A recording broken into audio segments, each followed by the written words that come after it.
These are our learning binders. They are 5-minute activities you can do with your child to learn all those academic concepts that they need throughout the year. They are divided by age, so you can see learning binder 1 is 12 to 24 months.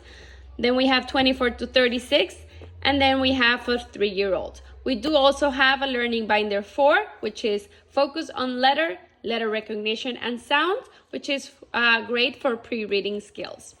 Either you can get the binders printed like this, binded and assembled, semi-assembled. You're going to be able to cut your pieces and put them in your books. So you would get actually the pieces that would go into each page and you would cut it yourself.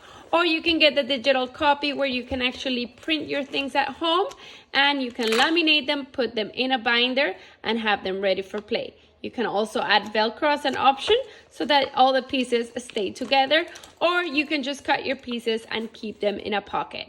Each activity, each book is designed for a specific age skill, and at the beginning of the book, you're going to find out exactly which are the tasks and the pre-K readiness goals we will work throughout the book. So choose your child's age, choose your binder book format, and I'll see you on the Inside group.